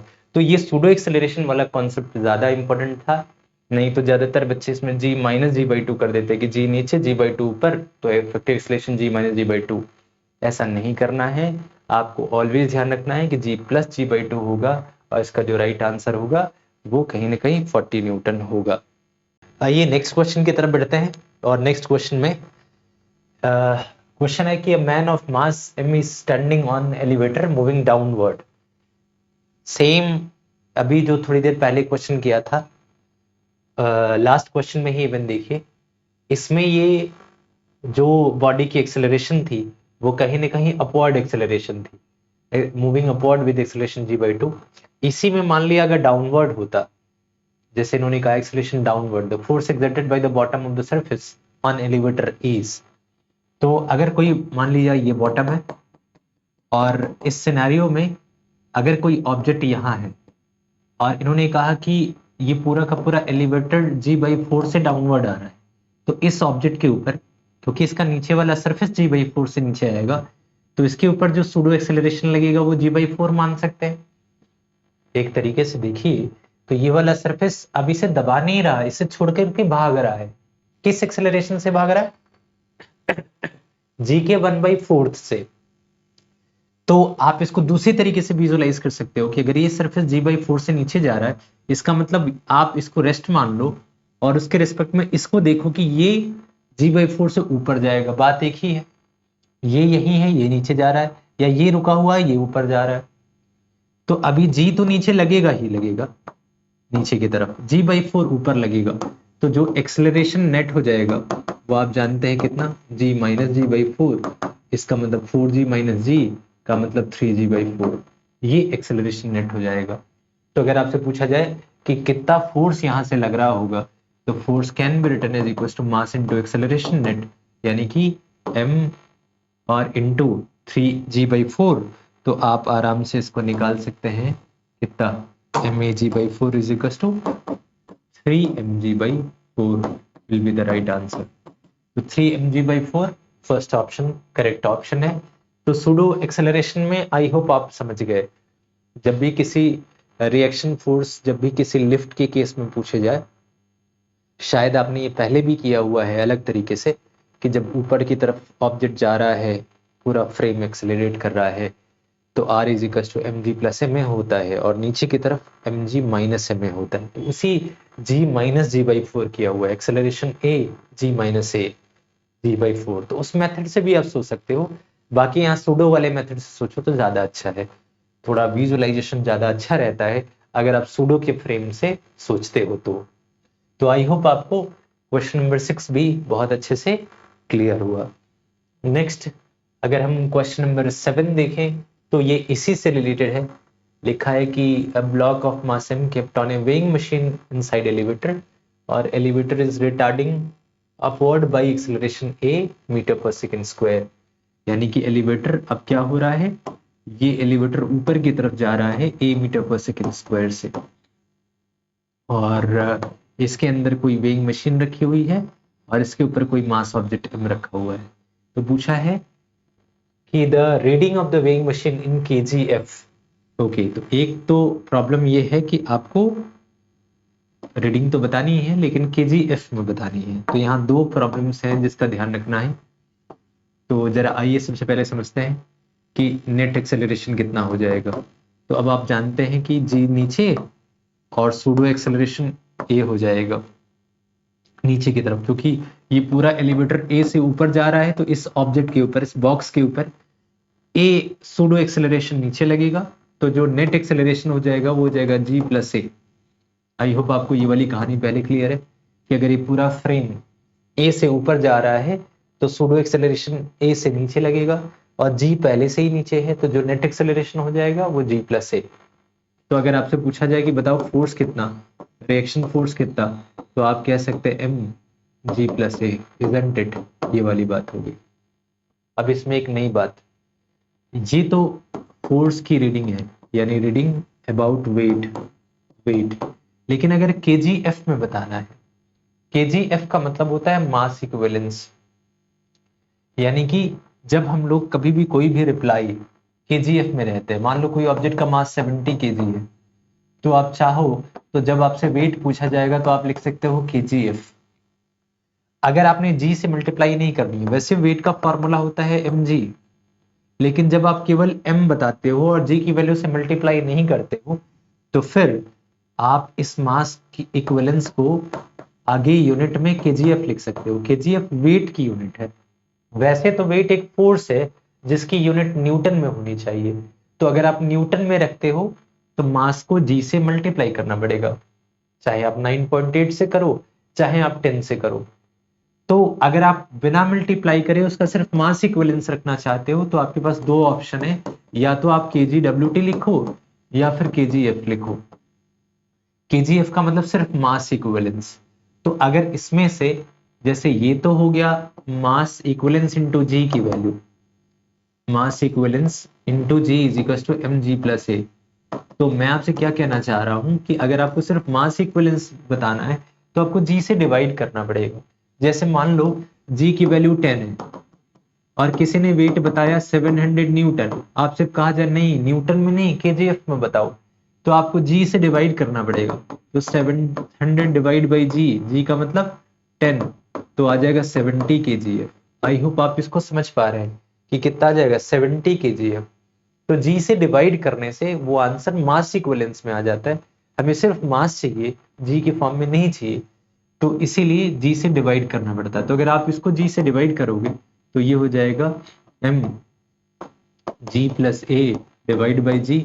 और अगर इसको थोड़ा और सिंप्लीफाई करें तो आपको पता है M G plus M A divide by G, दोनों को अलग अलग कर लो तो आपको पता है जी से जी गया और यहाँ जी आ जाएगा। तो अगर आप m कॉमन लोगे तो 1 प्लस ए बाई जी आ जाएगा। ये रीडिंग हो जाएगी प्रॉपर इन केजीएफ। वैसे भी कोई भी वेइंग मशीन ज्यादातर रीडिंग केजीएफ में ही बताते हैं। आप जब वेइंग मशीन के ऊपर खड़े होते होगे तो देखा होगा आपने, वो सपोज उसमें 50 लिखा है 60 लिखा है तो 600 न्यूटन में नहीं दिखाते, वो केजीएफ में दिखाते हैं। तो अभी उस रीडिंग का मतलब है कि एग्जैक्ट वेट निकालने के लिए भी जी से मल्टीप्लाई करना बाकी है। उस प्लेस की जो भी जी हो 9.8 हो तो उससे कर लो, 10 मान रहे हो तो 10 से कर लो। तो जी से डिवाइड करेंगे तो एम ए प्लस जी आ जाएगा, 1 प्लस ए बाई जी आ जाएगा, सॉरी। ये होगी फाइनल रीडिंग इन केजीएफ। तो क्या ये ऑप्शन में है? तो आप देखेंगे यहाँ लिखा है M G minus M A plus G 1 minus A by G और जी प्लस। तो यहाँ प्लस आना चाहिए क्योंकि रिगार्डिंग अपवर्ड है तो ये आंसर प्लस में आना चाहिए। तो यहाँ ऑप्शन में थोड़ी मिस्टेक है, एक ऑप्शन में यहाँ प्लस आ जाएगा। तो the right answer will be equal to what, m into 1 plus a by g. Upward जा रहा है ऊपर की तरफ इसीलिए 100% ये जी प्लस ए ही होगा। तो प्लस वाला ऑप्शन ही देखा जाएगा। माइनस तब होता है जब ये डाउनवर्ड लिखा होता है कि if elevator is moving downward, तो ये जी माइनस वाला टर्म आ जाता है। लेकिन अपवर्ड है तो 100% ए प्लस 1 प्लस ए बाई जी वाला ऑप्शन आएगा। तो आई होप आपको समझ आ गया। केवल पूरा वेट अगर पूछा होता तो एम जी प्लस ए आ जाता। तो दिस द स्टोरी जिसका कि ध्यान रखना है। और इसमें थर्ड ऑप्शन ये माइनस की जगह प्लस होना चाहिए था, गलती से बाई मिस्टेक माइनस आ गया। तो आई होप आपको ये क्लियर है। Question number 7। आइए क्वेश्चन नंबर 8 की तरफ बढ़ते हैं। क्वेश्चन नंबर 8 भी बड़ा ही खूबसूरत क्वेश्चन है और लिखा हुआ है कि if a trolley accelerates horizontally with acceleration a then the bob will displace backward, angular deflection theta बताना है। ये मैं वैसे बता चुका हूं, फिर भी एक बार क्लियर कर देता हूं आपको। एक सूडो एक्सेलरेशन, इसको दोनों तरीकों से सोच सकते हैं, चाहे इनर्शियल फ्रेम में चाहे नॉन इनर्शियल फ्रेम में। स्टार्टिंग में जब मैं समझा रहा था तो इस क्वेश्चन का ऑलरेडी हमने सोल्यूशन दिया था कि अगर ये ऑब्जेक्ट इस तरफ देखें, अब अगर आप ध्यान से, तो ये थीटा हो जाएगा, ये थीटा है तो ये भी थीटा। तो अगर इधर टी लगा हुआ है तो इधर का हो जाएगा टी साइन थीटा, जो कि सूडो फोर्स एम ए को बैलेंस करेगा, और टी कॉस थीटा कहीं ना कहीं एम जी को बैलेंस करेगा। तो आई होप ये कहानी आपको पहले से क्लियर है कि T sine theta is equal to M A और T cos theta is equal to M G. Divide किया तो साइन बाई कॉस, टी से टी गया, साइन बाई कॉस होता है टेन थीटा, मास से मास गया which is equal to A by G. तो theta can be written as equal to what, tan inverse A by G, tan inverse A by G. तो ये सुंदर सा relation है और फोर्थ रिलेशन इसका करेक्ट ऑप्शन है, theta is equal to tan inverse A by G. तो I hope आपको क्वेश्चन नंबर 8 क्लियर है। स्टार्टिंग भी हमने इसी से करी थी, जब मैं मैथमेटिकल डेफिनेशन बता रहा था सूडो फोर्स की, उस वक्त ये क्वेश्चन हम लोगों ने किया हुआ था। तो भी फिर से एक बार हो गया और क्लैरिटी आ गई क्वेश्चन नंबर 8 के साथ। अब आ जाइए क्वेश्चन नंबर 9 के साथ। कोई भी क्वेश्चन है पॉज करिए, उसको एक बार ढंग से विजुलाइज करिए, फिर जब मैं आंसर बताता हूँ उस वाले पार्ट पे आइए। तो लिखा है अरेंजमेंट है m1 m2, what acceleration should be given to the system so that m2 does not slide down। प्यारा सा पॉइंट है। कि ये स्लाइड ना करे, नीचे ना करे, इसका मतलब फोर्स ऊपर की तरफ लगे। ऊपर की तरफ लगने का तो एक ही मतलब है कि यहाँ कोई टेंशन, सूडो एक्सेलरेशन लगना चाहिए, और वो सूडो एक्सेलरेशन इसकी टेंशन के एग्जैक्टली इक्विवेलेंट हो जाना चाहिए। अगर ध्यान दीजिए तो मतलब इस पूरे सिस्टम के ऊपर पूछा इन्होंने कि all surfaces are smooth, what acceleration should be given to the system. अब आपको पता है कि जितनी एक्सेलरेशन आप इस सिस्टम को दोगे उतने ही एक्सेलरेशन यहाँ से सूडो एक्सेलरेशन इधर से नीचे की तरफ लगेगा। तो अगर मान लिया इसको आपने ए एक्सेलरेशन दी, तो इस ऑब्जेक्ट के ऊपर अगर मैं m1 का फ्री डायग्राम देखूं तो m1 के ऊपर जो सूडो एक्सेलरेशन, सूडो फोर्स लगा वो m1a लगा, और राइट साइड में इसके ऊपर लगा हुआ है टेंशन T। तो जितनी टेंशन T आगे है अगर उतना ही सूडो एक्सेलरेशन लेफ्ट में लग जाए तो कहीं ना कहीं ये बॉडी बैलेंस कर जाएगा, मूव नहीं करेगा। और अगर ये मूव नहीं किया तो ये भी मूव नहीं करेगा। यानी कि टेंशन ठीक बराबर होना चाहिए किस चीज के, m1a के। ये तो पहली चीज हो गई, tension T should be equal to what, m1g। चलिए ठीक है। दूसरा पॉइंट, ये m2 इसके ऊपर लगा हुआ टेंशन T और नीचे लगा हुआ m2g। तो अगर ये भी बैलेंस मूव नहीं कर रहा है तो फॉर अगर m2 हम फ्री बॉडी डायग्राम बना दे तो m2 के लिए ऊपर की तरफ लगा हुआ है T और नीचे की तरफ लगा हुआ है m2g। तो कहीं ना कहीं आपको ये समझ आ गया कि this tension should be also equal to m2g। ये हो गई सेकंड इक्वेशन, दोनों ही वैल्यू टेंशन की है तो इन दोनों को इक्वेट कर दीजिए। तो m1a must be equal to m2g। तो a की जो वैल्यू है वो हो जाएगी m2g डिवाइड बाई m1। ये हो जाएगा राइट आंसर। अब आप देख सकते हैं कि क्या ये ऑप्शन में है m2g डिवाइड बाई m1, पहला ही ऑप्शन है। तो एक बार फिर समझिए, अगर इस पूरे सिस्टम को राइट साइड ए एक्सेलरेशन दोगे तो ये जो m1 होगा उसके ऊपर सूडो एक्सेलरेशन a पीछे की तरफ आ जाएगा। अगर ये m1a जो सूडो फोर्स है वो टेंशन को बैलेंस कर दे, जो यहाँ टेंशन T लगा हुआ है इसको बैलेंस कर दे, तो ये ऑब्जेक्ट रेस्ट में आ जाएगा। रेस्ट में आएगा तो ये भी रेस्ट में आ जाएगा।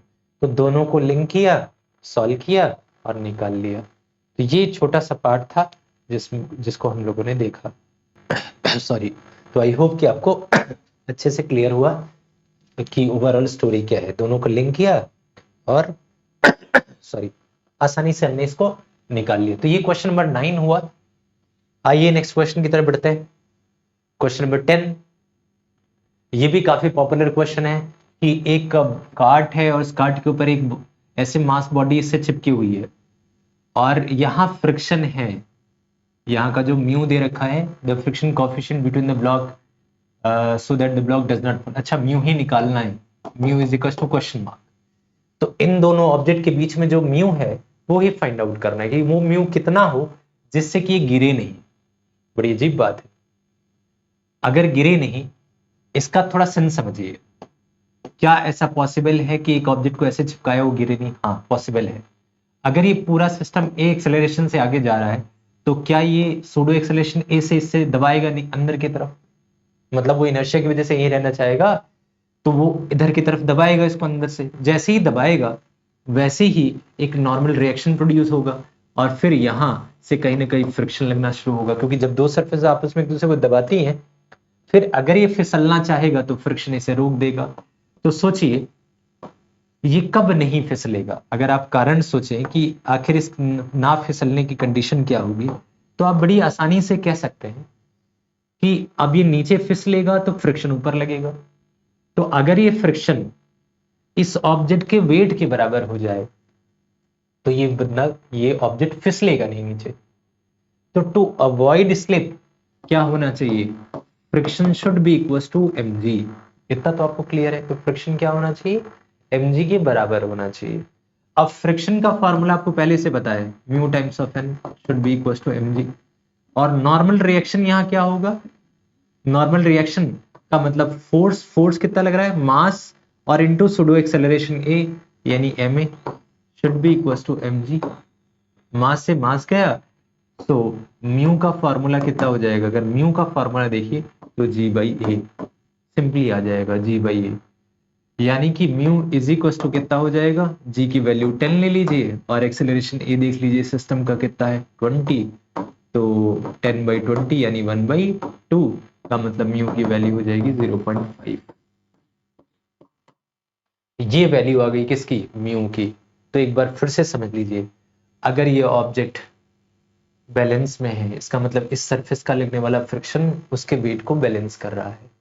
फ्रिक्शन का formula mu times of N. यहाँ जो नॉर्मल रिएक्शन होगा वो किसके बराबर है, एक्शन के। एक्शन कितना है, एक्शन का मतलब इसका मास और इसकी एक्सेलरेशन जो कि अंदर की तरफ लग रही है सूडो। तो एम ए इज एक्शन, तो एम ए का अपोजिट रिएक्शन, तो एम ए हो जाएगा अब mu into N friction force, maximum limiting friction. तो mu m a is equal to M g. तो एम से मास काटा, तो mu is equal to g by a आ गया और सॉल्व होकर के आंसर आ गया। तो बहुत फेमस क्वेश्चंस में से एक है, आप याद रखिएगा। ये अक्सर पूछा जाता है, इस तरह के क्वेश्चंस सूडो फोर्स में अक्सर पूछे जाते हैं, तो इसको याद रखिएगा। आराम से नॉर्मल क्वेश्चन है, इसको सॉल्व किया जा सकता है। आइए 10 क्वेश्चंस हो गए, फटाफट 5 क्वेश्चन और निपटाते हैं। क्वेश्चन नंबर 11 की तरफ हम बढ़ रहे हैं। आराम से पॉज करके इसको आप पढ़ सकते हैं, कहीं कोई बिना किसी दिक्कत के। और मैं थोड़ा और बड़ा कर देता हूं, इसको पढ़ने में आसानी हो। लिखा है block of mass m is kept on horizontal turn at a distance x from the center, यानी एक ब्लॉक को सेंटर से x डिस्टेंस के ऊपर रखा गया है। If the coefficient of friction between the block and the surface is mu, ठीक है, in the turntable, then the maximum angular velocity omega so that the block does not slip। ठीक है, तो म्यू मान लेते हैं, सरफेस कोएफिशिएंट है, और ठीक है इसको हम मान लेते हैं म्यू है यहाँ। अब क्वेश्चन ये है कि मैक्सिमम एंगुलर स्पीड कितनी होगी ओमेगा, सो दैट कि स्लिप ना करे, ये यही मेंटेन रहे। तो थोड़ा ध्यान से देखिए, अगर एक डिस्क के ऊपर एक ब्लॉक है और ऐसे ओमेगा से रोटेट कर रहा है, तो सेंट्रीफ्यूगल एक्सेलरेशन, जिसको सूडो फोर्स कह सकते हैं, वो हो जाएगा R omega square radius into omega square. क्या ये फॉर्मूला ध्यान है सेंट्रीफ्यूगल फोर्स का? फिर से आपको याद दिलाता हूँ, सेंट्रीपिटल एक्सेलरेशन का formula B square upon R या फिर आर ओमेगा स्क्वायर। ये सर्कुलर मोशन में ऑलरेडी आपने पढ़ा हुआ है, सर्कुलर मोशन वाले टॉपिक में, कि जब भी कोई पार्टिकल सर्कल बनाता है तो सेंट्रीपिटल फोर्स आगे की तरफ लगता है। नहीं किया है तो सेंट्रीपिटल वाले में आप इसको कर लेना, आपको ध्यान होगा। V square upon R standard formula है सेंट्रीपिटल एक्सेलरेशन का या फिर सेंट्रीफ्यूगल एक्सेलरेशन का, मैग्नीट्यूड दोनों का सेम ही है। तो अगर v की जगह आर ओमेगा रख दें तो आर स्क्वायर ओमेगा स्क्वायर से आर कटेगा तो आर ओमेगा स्क्वायर आ जाएगा। तो ओमेगा के टर्म्स में ये, तो ये वैल्यू आपको पता होनी चाहिए, बहुत ही इजी वैल्यू है और ऑलमोस्ट एवरी बच्चे को ध्यान रहती है कि जो एक्सेलरेशन है वो आर ओमेगा स्क्वायर। तो जो फोर्स हो जाएगा, अगर हम सूडो फोर्स की बात करें, सूडो फोर्स की, तो वो हो जाएगा एम आर ओमेगा स्क्वायर। अब यहाँ जो रेडियस है वो एक्स है, तो आप चाहो तो यहाँ पे आप क्या लिख सकते हो, एम एक्स ओमेगा स्क्वायर। यहाँ जो होगा वो ज्यादा सही है कि हम लोग इसको एम एक्स ओमेगा स्क्वायर से रिप्रेजेंट करें। तो आई होप आपको यहाँ तक क्लियर है। अब अगर ये यहाँ से फिसलेगा तो इसे बचाएगा कौन, फ्रिक्शन। फ्रिक्शन इसे होल्ड करना चाहिए। तो फ्रिक्शन का फॉर्मूला क्या कितना हो जाएगा, तो म्यू टाइम्स ऑफ एम, और क्योंकि ये हॉरिजॉन्टल डिस्क है तो बैठा हुआ है तो उसका वेट ही यहाँ फ्रिक्शन का काम कर रहा है, यानी म्यू एम जी। तो अगर इसको स्लिप से बचाना है तो फ्रिक्शन एग्जैक्टली इसको बैलेंस करना चाहिए, यानी mu M g should be equal to m x omega square, mass से मास कटा तो ओमेगा स्क्वायर की जो वैल्यू हो जाएगी वो हो जाएगी mu G divide by X, ये एक्स इधर आ जाएगा। तो आई होप आपको ये स्टोरी क्लियर है। अगर ओमेगा स्क्वायर इसके बराबर है तो ओमेगा इज इक्वल टू हो जाएगा रूट में mu G divide by X. Simple सा क्वेश्चन था, बिना किसी वरी के आपने आराम से निकाल लिया। Mu G by X is the right option, यानी सेकेंड ऑप्शन एक राइट ऑप्शन है। आसानी से आपने इसको निकाल लिया बिना किसी प्रॉब्लम के। तो ये सेंट्रीपिटल फोर्स वाली और फ्रिक्शन वाली लॉजिक थी, यानी सेंट्रीफ्यूगल फोर्स जो कि एक सूडो फोर्स है वो कहीं ना कहीं यहाँ काम आ रहा था।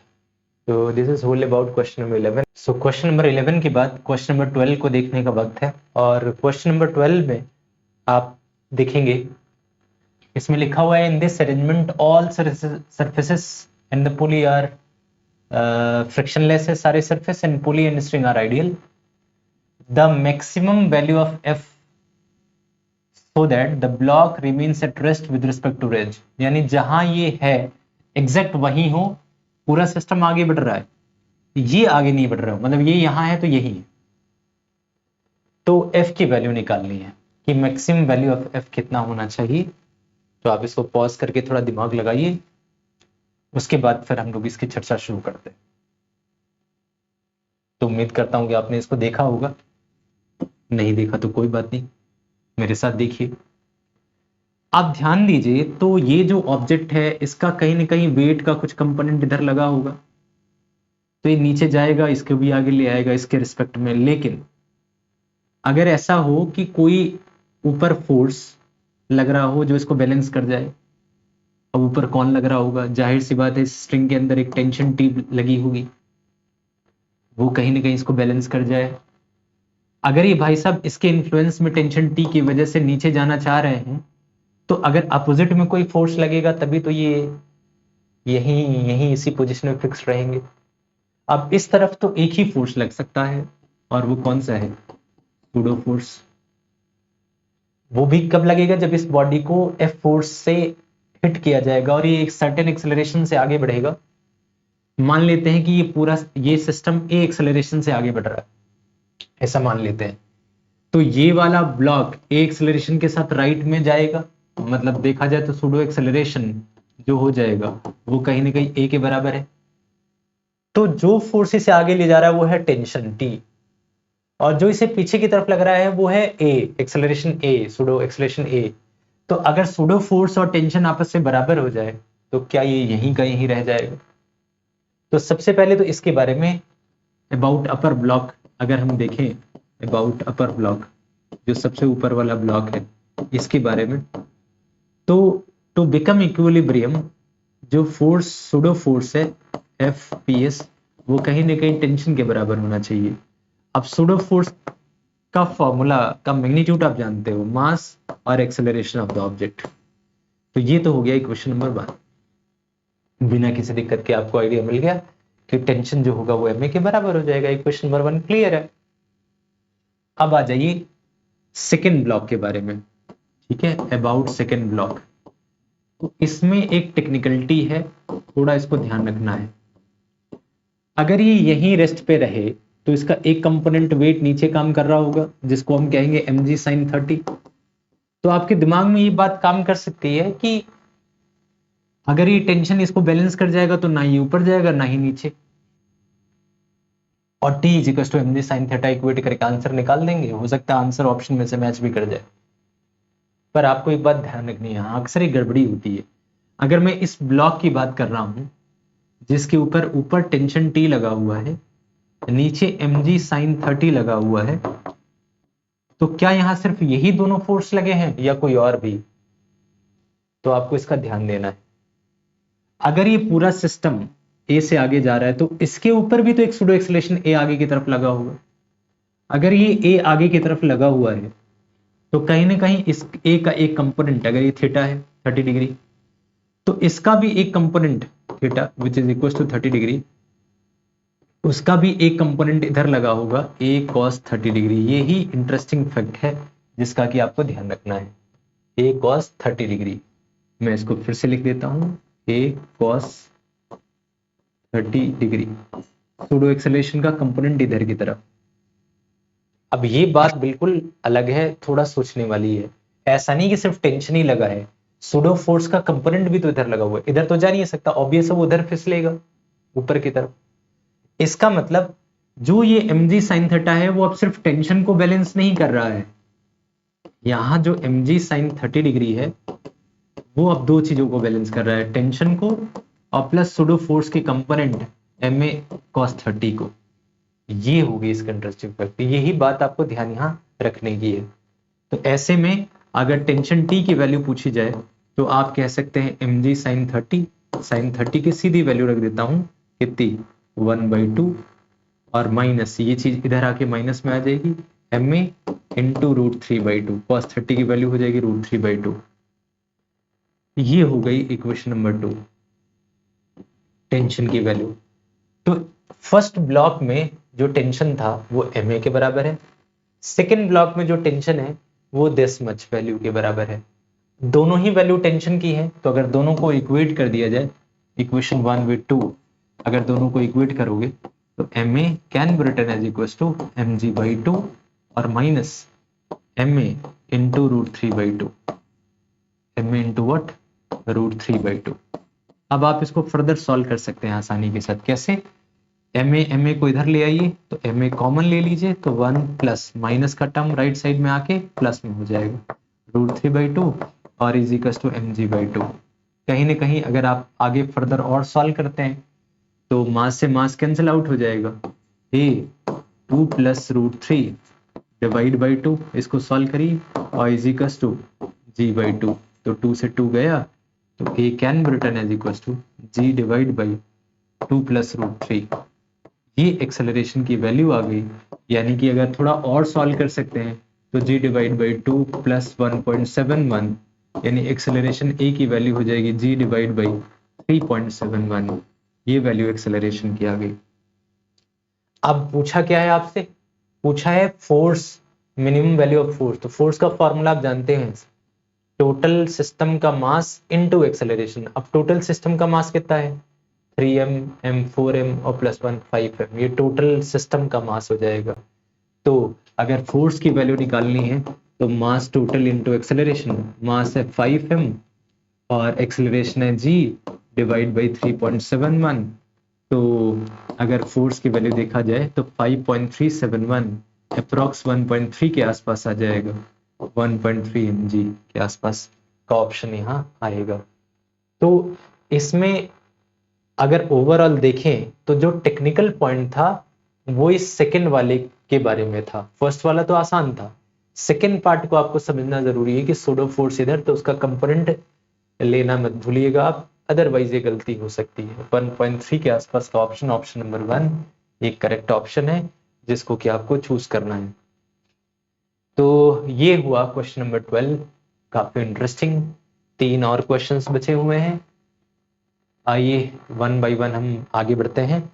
नेक्स्ट क्वेश्चन है क्वेश्चन नंबर 13, बहुत ही प्यारा क्वेश्चन, और इसके लिए थोड़ी प्रीवियस नॉलेज होनी जरूरी है। अगर वो होगी फ्रिक्शन की, ब्लॉक ओवर ब्लॉक की, अगर कहानी आपको पता हो तो आपके लिए काफी लाइफ आसान हो जाएगी। तो आप उस वीडियो को जरूर देखें, ब्लॉक ओवर ब्लॉक वाला जो वीडियो है वो काफी इंटरेस्टिंग है, जिसका कि आपको ध्यान रखना चाहिए।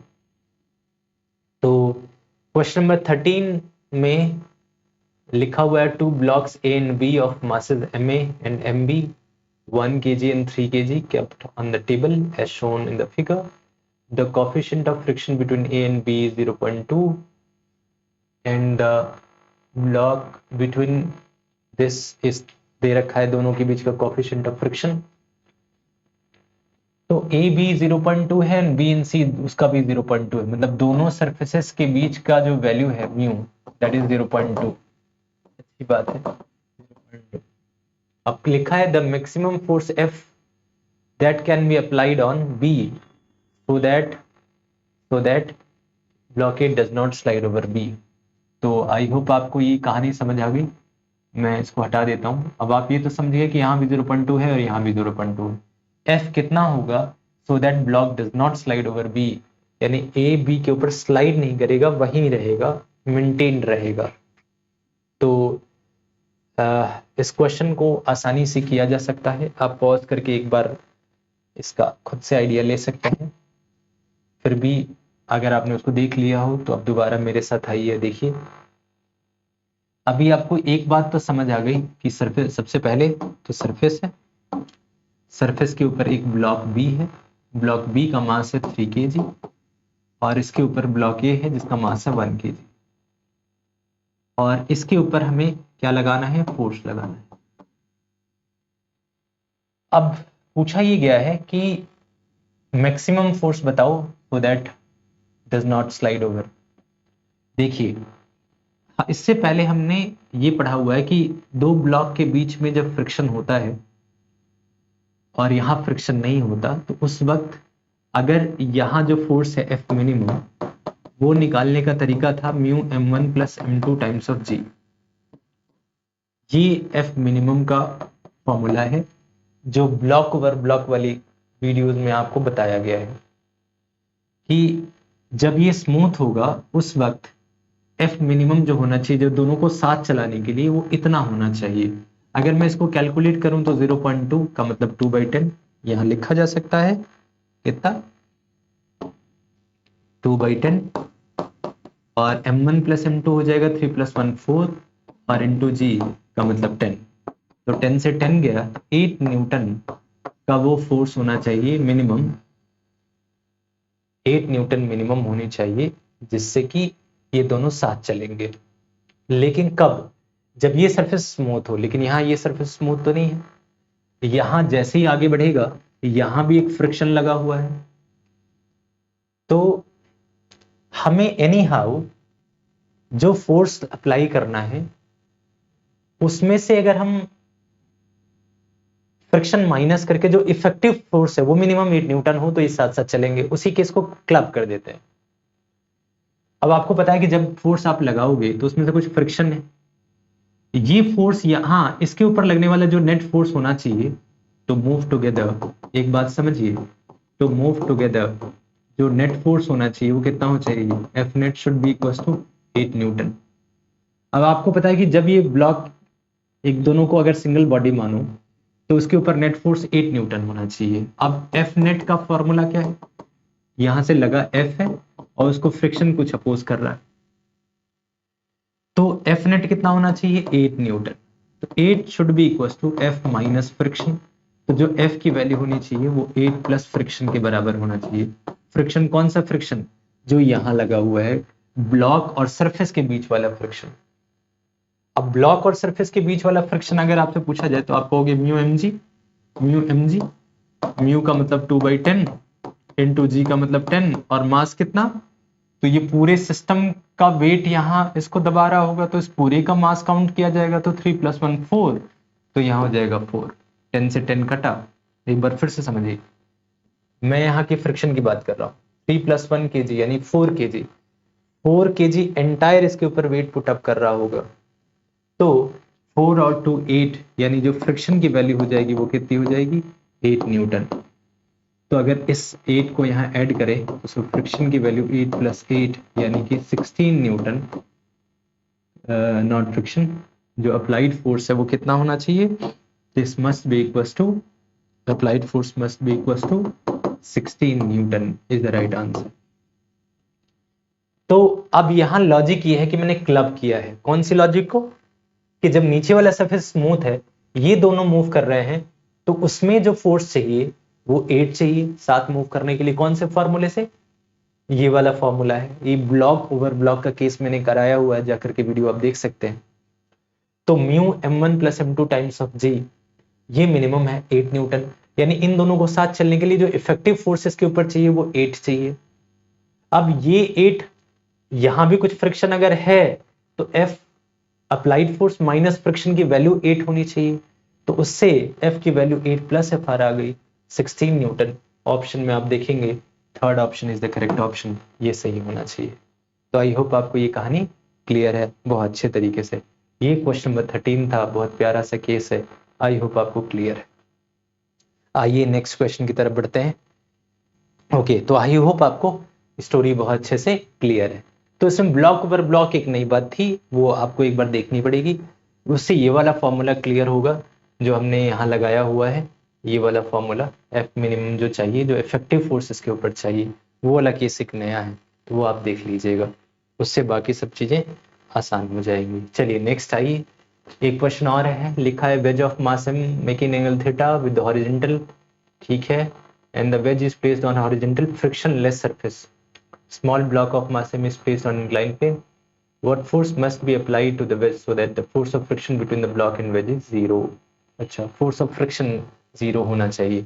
अब force of friction तो तभी zero होगा जब ये इसके ऊपर एक्शन नहीं लगा रहा होगा। सपोज ये वेज है और इसके ऊपर एक ब्लॉक रखा है, ये कुछ ना कुछ अपना फोर्स लगा रहा होगा। अगर ये थीटा डिग्री है तो ऑब्वियसली ये फोर्स जो लगा रहा होगा वो mg sin थीटा लगा रहा होगा, सॉरी mg cos थीटा, ये थीटा होगा।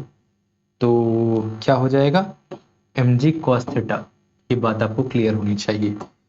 तो इस तरफ जो कंपोनेंट लग रहा होगा वो mg cos थीटा लग रहा होगा, और यहाँ जो नॉर्मल रिएक्शन है, तो अब अगर ये स्मूथ नहीं है, जैसे कि लिखा है the wedge is placed on horizontal frictionless small block of mass M placed on inclined plane, यानी यहाँ फ्रिक्शन है, तो एक्शन कितना mg cos थीटा, रिएक्शन कितना normal reaction n।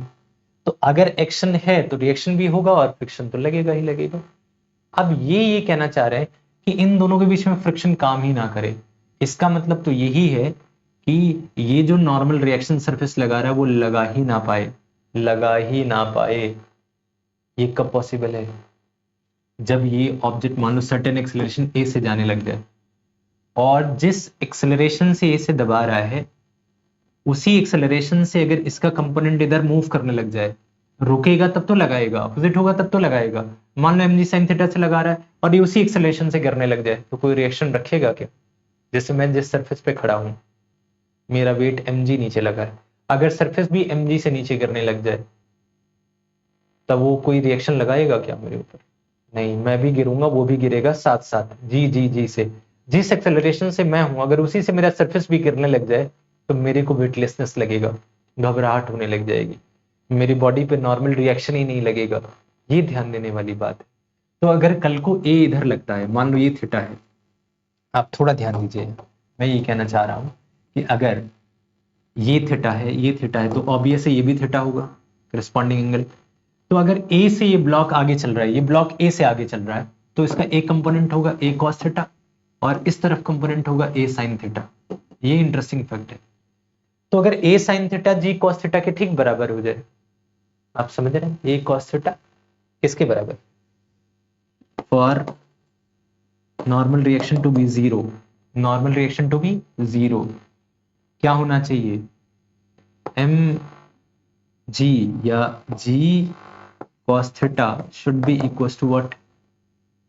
g not g a sin theta। आप इसको दूसरे तरीके से भी समझ सकते हो, जैसे मान लो सपोज कि ये a से आगे जा रहा है, a sin थीटा से, तो दो फोर्स नीचे लगेगी, कौन कौन सी? ma sin थीटा और प्लस mg cos थीटा, ये दोनों नीचे लग रही हैं और नॉर्मल रिएक्शन इक्वल लग रहा है, तो this must be equals to normal reaction n। Yes और नो? तो अभी मैं अगर आपसे पूछूं कि एम ए साइन थीटा, अगर इफेक्टिव एक्सेलरेशन ए है तो ए साइन थीटा नीचे होगा। अब दो फोर्स लगे हैं तो एन माइनस एम जी कॉस थीटा कहीं ना कहीं एम ए साइन थीटा के बराबर है। अगर एन ही जीरो हो गया तो M A sine theta M G sine theta के, तो एम से एम कटा तो A sine theta G cos theta के ठीक बराबर है। ऐसे सोचो या वैसे सोचो कि ये और ये नीचे लग रहे हैं और एन ऊपर, एन जीरो हो गया तो this plus this is equal to zero, यानी this is equal to this. क्या जिस भी तरीके से सोचो क्या ये बात जस्टिफाइड है? तब मेरे कहने का पॉइंट ये है कि ऐसा नहीं कोई नॉर्मल ट्रिक है, अगर ये भाई सब जीरो हैं तो ऑब्वियस है ये दोनों आपस में एक दूसरे से कैसे होंगे? बराबर होंगे। तो अगर a cos theta naught a cos theta, a sin theta g cos theta के बराबर है तो a की वैल्यू हो जाएगी g और cos by sine cot theta, ये बराबर होगी। अब क्वेश्चन है कि बताओ F की value, what force must be applied on the wedge, wedge के ऊपर कितना फोर्स लगाने चाहिए?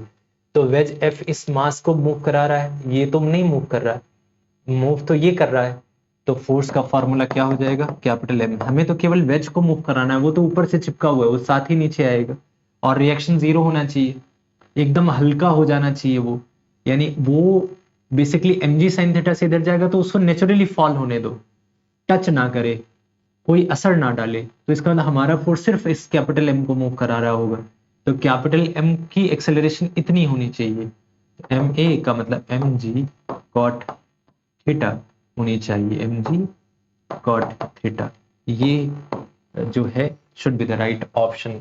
तो m g cot theta fourth option है, fourth option should be correct option. तो आई होप आपको ये वाली कहानी अच्छे से क्लियर हो गई। Question number 14।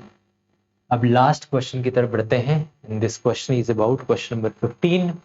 इसमें एक ऑब्जेक्ट है और इस ऑब्जेक्ट में लिखा हुआ है कि diagram shown trolley moving with acceleration a और दो मासेस हैं m1 और m2 और m2 connected by string, the angle θ1 and θ2 are made something something. अब इन्होंने कहा कि अगर ये m1 और m2 बराबर हो तो क्या थीटा 1 थीटा 2 भी बराबर होंगे और क्या ये ए बाई जी के इक्वल हो जाएंगे? बिल्कुल हो जाएंगे।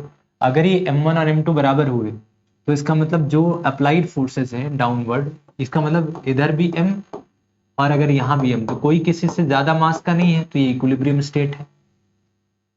इक्विलिब्रियम स्टेट है यानी टेंशन तो बैलेंस कर जाएगा इन दोनों को, दोनों में से कोई एक नीचे कोई एक ऊपर नहीं आएगा, बैलेंस्ड है। अब mg बैलेंस्ड है तो m1 और m2 तो बराबर है, तो थीटा 1 थीटा 2। अब कल को कोई एक्सेलरेशन मान लो कि पूरी काट ए एक्सेलरेशन से जा रही है, तो ये भी लेफ्ट में ए और ये भी लेफ्ट में ए, इसके ऊपर भी जी और इसके ऊपर भी जी, तो कल को जी नीचे और ए इधर राइट में, तो कल को ये एंगल निकालना होगा तो obviously tan inverse A by g हो जाएगा। ये तो हम निकाल चुके हैं, तो फर्स्ट ऑप्शन तो सही है ये बिना किसी दिक्कत के।